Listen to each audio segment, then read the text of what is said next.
अच्छा, आपके साथ कभी ऐसा हुआ है कि आपने खुद को चैलेंज करने के लिए कोई मोटी सी किताब पढ़ी बिना कोई रिसर्च किए और बाद में आपको पता चला कि उस किताब के तो 2 पार्ट्स और हैं? मेरे साथ ना ऐसा ही कुछ हुआ है। Hi, hello, namaste. My name is RJ Manjula and welcome to my YouTube channel, where today I'm going to review a book that has more than 700 pages. But before I do that, let me remind you, I've made a video on this channel where I've talked about all the books that I read in 2023. It's going to be a very useful video to all of you, and if you've not watched that video, please watch it now. The link will be there in the description box below and also on the I button above. So, ये है वो किताब जो मैंने दिसंबर के महीने में खरीदी थी, जिसका नाम है a court of wings and dune by Sarah J मास। ये किताब मैंने खरीदी थी खुद को चैलेंज करने के लिए, क्योंकि इतनी मोटी किताब थी और मैं अपने आप को चैलेंज करना चाहती थी कि मैं ये कितने दिनों में पढ़ सकती हूँ। लेकिन पढ़ने के दौरान मुझे रियलाइज हुआ कि इस किताब के तो 2 पार्ट्स और हैं जो कि इससे पहले है, और मैंने इस ट्रिलॉजी का फाइनल पार्ट सबसे पहले पढ़ लिया है। Anyway, let me tell you what this book and in fact what overall the story of this series is all about. So it's a story of a girl named Farah. Now Farah is actually a fae. You know, fae are kind of mythical creatures or fairies with wings and all.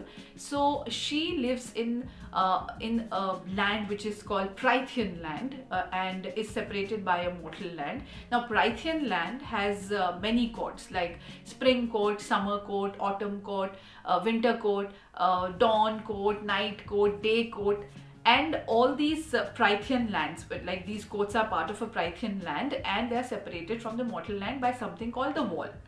And the fairy, I mean the girl in the book, the main character Farah, she lives in Spring Court and is with the lord of the Spring Court and his name is Temlin. So इस कहानी के villain हैं हमारे हाइबर्न।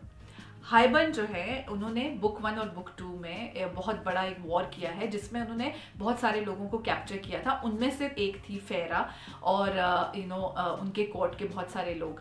Now फेरा को छोड़ने के बदले में वो एक डील करते हैं स्प्रिंग कोर्ट के लॉर्ड तेमलिन से, और क्योंकि तेमलिन के साथ उस वक्त फेरा होती हैं और वो फेरा को छोड़ने के बदले ये डिमांड रखते हैं कि वो स्प्रिंग कोर्ट में उनको एंट्री दी जाए, और ये एंट्री उनको मिल भी जाती है बिकॉज तेमलिन जो है फेरा को वापस ले आते हैं। नाउ क्योंकि प्रॉब्लम क्या है, जो फेरा है वो प्यार करती हैं अपने एक सोलमेट से जिनका नाम है राइसेंट, जो कि नाइट कोर्ट में रहते हैं, और उन्होंने ना किसी तरह से जो हमारी फेरा हैं उनकी 2 और बहनें हैं नेस्टा एंड एलेन, उनको बहुत तरीके से संभाल के बचा के रखा हुआ है हाइबर्न की नजरों से। Now, why is Haibun so powerful that all the courts like summer court, spring court, autumn, winter and night court, they are all so scared of him? They're frightened by his presence because he has a weapon, a strong, powerful weapon named the cauldron, which can destroy even the strongest of armies in just few seconds. Now Farah actually obviously doesn't want to be with Temlin because she's in love with her soulmate Rysand. So she's all acting all coy, very shy, very weak in front of the king, because inside actually she's planning her escape from Spring Court, and she's able to do so with the help of a close companion of Temlin. His name is Lucian, because while escaping she sees that Lucian was being tortured by another female villain in the story named Ianthe, and she stops Ianthe and she saves Lucian from Ianthe, and that's the reason Lucian feels responsible for helping Farah in her escape. And also in the book 2 it is made clear that Lucian's soulmate is actually Ellen, who is Farah's sister. So बहुत सारी मुश्किलों को पार करने के बाद फेरा और Lucian summer court पहुंचते हैं, मतलब स्प्रिंग कोर्ट से एस्केप करते हैं, समर कोर्ट क्रॉस करते हैं, ऑटम कोर्ट क्रॉस करते हैं और विंटर कोर्ट पहुंच जाते हैं, जहां पर उनको फॉलो करते करते लूशियन के जो भाई हैं, जो दूसरे कोर्ट के मालिक हैं, वो पहुंच जाते हैं, जो लूशियन को पसंद नहीं करते, एंड वो ऑलमोस्ट उनको कैप्चर करने ही वाले होते हैं, फेरा और लूशियन को, कि तभी वहां पर जो हमारे एजरियल और कासियन है, यानी कि जो नाइट कोट है ना, जो मैंने आपसे कहा था कि फेरा के जो सोलमेट है राइसेंट, उनका कोट है नाइट कोट, उस नाइट कोट के 2 मेंबर्स हैं एजरियल एंड कैसियन। वो उन्हें विंटर कोट से बचा के सबकी नज़रों के सामने से लेकर चले जाते हैं अपने कोट यानी कि नाइट कोट में राइसेंट के पास। और तब हमें पता चलता है कि जो फेरा है ना, वो और कोई नहीं, नाइट कोट की हाई लेडी यानी कि क्वीन है।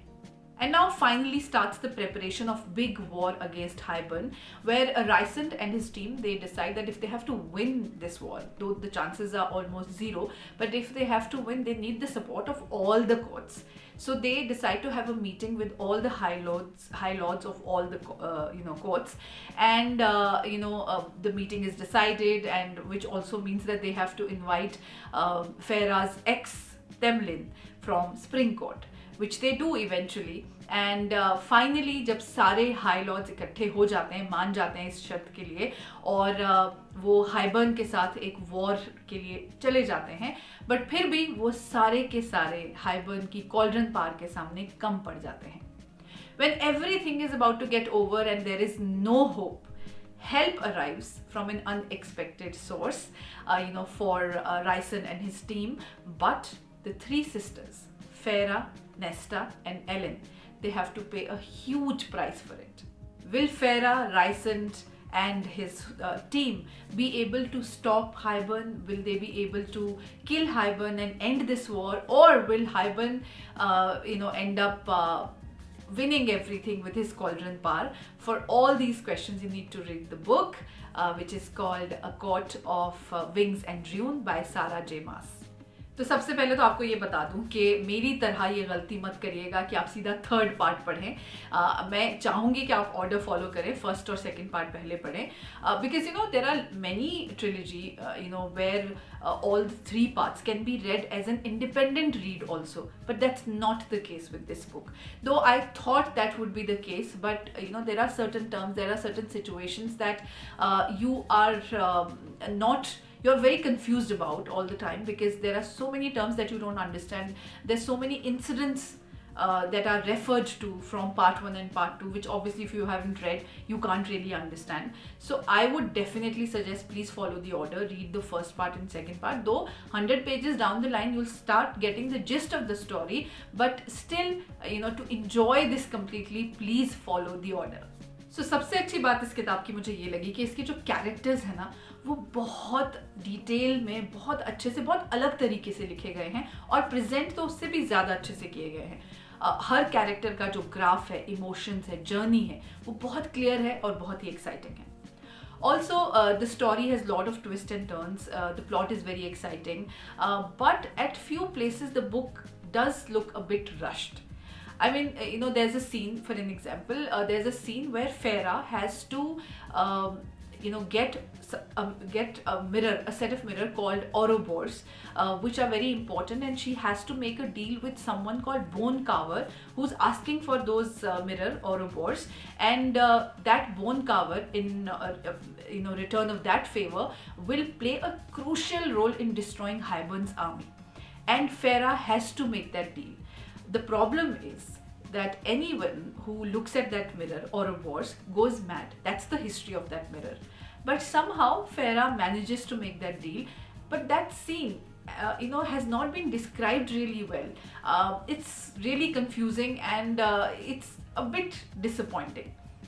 Also, the length of this book is also a bit of a problem, which I feel, because and the reason for that, it's close to 700 pages. The reason for that, I feel, is because the first half of the book is over descriptive. There is over description of things, and unnecessary few scenes are very, very lengthy, written in a very lengthy way. So because of that, to fit in certain scenes, the second part of the big book is a bit rushed. It looks a bit rushed, and you can feel that rush. And that's the only disappointing part of that book. But overall कहानी बहुत अच्छी है। मुझे सबसे अच्छा इसका ये लगा कि जितनी भी पावर है, जिस तरीके की सब कैरेक्टर्स की पावर्स है, विच इज़ वेरी एक्साइटिंग, बहुत डिफरेंट है, वो बहुत अच्छे से दिखाई है। जो मैंने कहा था कैरेक्टर्स की जर्नी है वो तो है ही बहुत एक्साइटिंग, कहानी ओवरऑल बहुत इंटरेस्टिंग है, and also the kingdoms, you know, there description is beautiful. So overall मुझे कहानी बहुत पसंद आई, मैंने इस किताब को बहुत इंजॉय किया, एंड आई एम श्योर आप भी करेंगे, एंड आई एम श्योर आप इस वीडियो को भी इंजॉय करेंगे, और इंजॉय करने के बाद ना इसे लाइक भी करेंगे और इसे शेयर भी करेंगे अपने जितने भी बुक लवर्स फ्रेंड्स हैं उनके साथ। इसके अलावा चैनल को सब्सक्राइब भी करेंगे और नोटिफिकेशन बेल को भी जरूर ऑन करेंगे। I'll see you soon in my next video. Till then, please keep reading and please keep smiling.